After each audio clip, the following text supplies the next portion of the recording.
Good morning class. आज की जो आपकी वर्कशीट है वो वर्कशीट नंबर 9 है। 27/7/2021 की ये वर्कशीट है। जो वर्कशीट का टॉपिक है वो भूगोल विषय से लिया गया है। विषय है कृषि। कृषि की दृष्टि से भारत एक महत्वपूर्ण देश है, क्योंकि हमारा जो देश है वो कृषि प्रधान देश है। इसकी आधे से अधिक जनसंख्या कृषि कार्यों में संलग्न है, यानी कि आधे से अधिक जो जनसंख्या है भारत की वो कृषि कार्यों में लगी हुई है, यानी कि प्रथम क्षेत्र में कार्य करती है। कृषि का एक प्राथमिक क्रिया है जो हमारे लिए अधिकांश खाद्यान्न उत्पन्न करती है।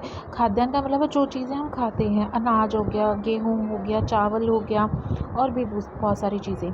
खाद्यान्नों के अतिरिक्त यह विभिन्न उद्योगों के लिए कच्चा माल भी पैदा करती है, जैसे रुई कपास उगाती है कपड़ा बनाने के लिए, गन्ना उगाती है चीनी बनाने के लिए, इस तरीके से।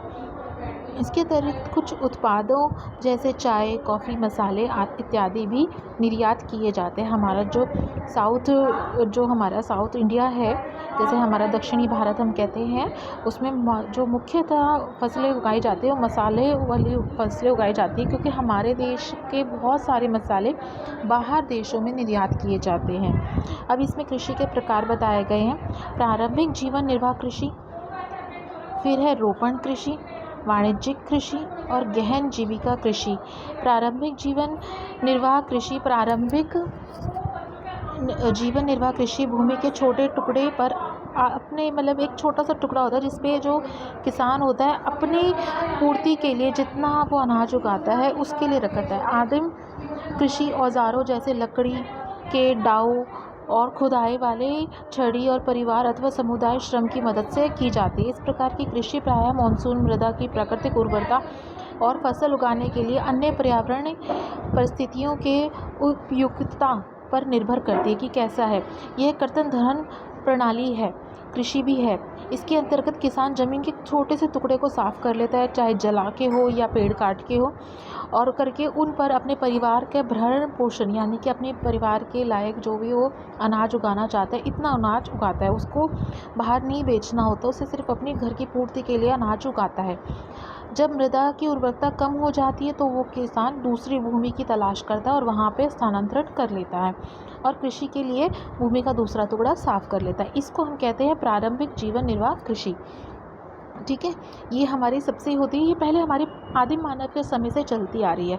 फिर आती है गहन जीविका कृषि। इस प्रकार की कृषि उन क्षेत्रों में की जाती है जहाँ भूमि के पर जनसंख्या का दबाव अधिक होता है, यानी कि एक भूमि समझ लीजिए, एक भूमि है उस पर 10 लोगों का जो दबाव है वो इस तरह से। यह श्रम गहन खेती होती है। श्रम गहन, यहाँ पे यह श्रम सबसे ज़्यादा महत्वपूर्ण है, जहाँ अधिक उत्पादन के लिए अधिक मात्रा में जैव रासायनिक निवेशों और सिंचाई का प्रयोग किया जाता है। ऐसी जो कृषि होती है बेसिकली उसमें क्या होता है कि एक टुकड़ा है ज़मीन का और उस पर 10-12 लोग लगे हुए हैं, काम कर रहे हैं, मजदूरी कर रहे हैं, और इस तरह से कृषि की जा रही है ताकि अधिक से अधिक उत्पाद को वो पैदा कर सके, अधिक से अधिक उत्पादन कर सके।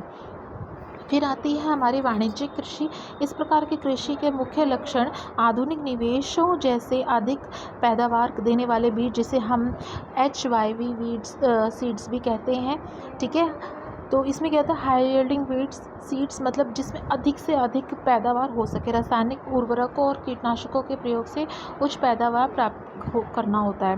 कृषि के वाणिज्यीकरण का स्तर विभिन्न प्रदेशों में अलग अलग है। जैसे आप समझिए पंजाब और हरियाणा में चावल की कृषि सबसे अधिक होती है, इधर ये चावल सबसे ज़्यादा अधिक उगाया जाता है और इसकी जो उसका उत्पादन होता है वो अपने भरण पोषण, भारत के लिए तो काफ़ी होता ही होता है, साथ में बाहर निर्यात के लिए भी उपयोग में लाया जाता है। परंतु उड़ीसा में यह एक जीविका फसल है। ठीक है, वाणिज्यिक फसल अगर पंजाब और हरियाणा में है तो वहीं पे जीविका फसल है कहाँ पे, उड़ीसा में, क्योंकि वहाँ पे जो ये लोग उड़ीसा में चावल की खेती करते हैं तो अपने भरण पोषण के लिए करते हैं। उसके बाद आता है रोपण कृषि। रोपण कृषि भी एक प्रकार की वाणिज्यिक कृषि है। इस प्रकार की खेती में लंबे चौड़े क्षेत्रफल में एकल फसल बोई जाती है, यानी कि पूरे एक लंबे क्षेत्र में एक ही फसल उगाई जाती है। रोपण कृषि व्यापक क्षेत्र में की जाती है जो खेती अधिक पूंजी और श्रमिकों की सहायता से की जाती है, बहुत बड़े क्षेत्र में करी जाती है जिसमें अधिक पूंजी और श्रम भी लगता है।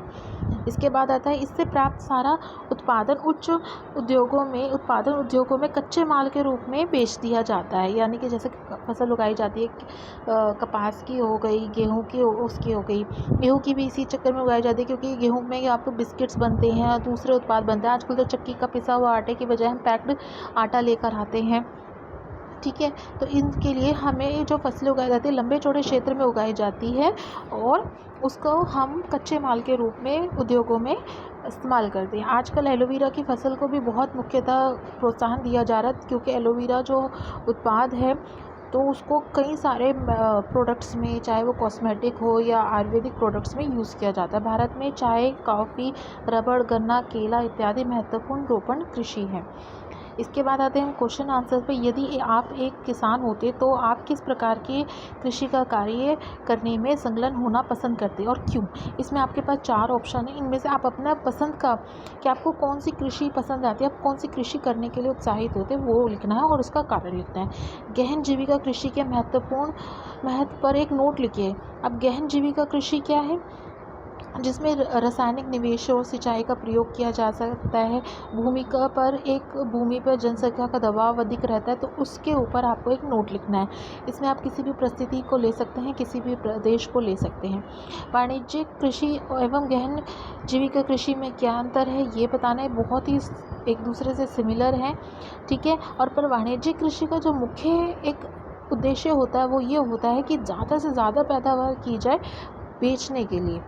इसमें ये होता है कि हमारी पूर्ति के साथ साथ इसको वाणिज्य के पर्पज़ से देखा जाता है। वाणिज्य होता है बिजनेस के पर्पज़ से देखा जाता है कि कितना हम इसको आगे एक्सपोर्ट कर सकते हैं, ठीक है। तो इन दोनों में जो छोटा सा अंतर है वो यही है। यहाँ पे तो हम गहन कृषि करते हैं, सेम है, रासायनिक उर्वरकों का हम इस्तेमाल करते हैं, यहाँ पे भी वही करते हैं, सिंचाई का भी प्रयोग करते हैं, यहाँ पे भी करते हैं, निवेश भी लगाते हैं, आधुनिक चीज़ें भी इस्तेमाल करते हैं। तो वाणिज्यिक कृषि को हमें बाहर बेचना होता है, इसलिए इस पर ज़्यादा जोर दिया जाता है।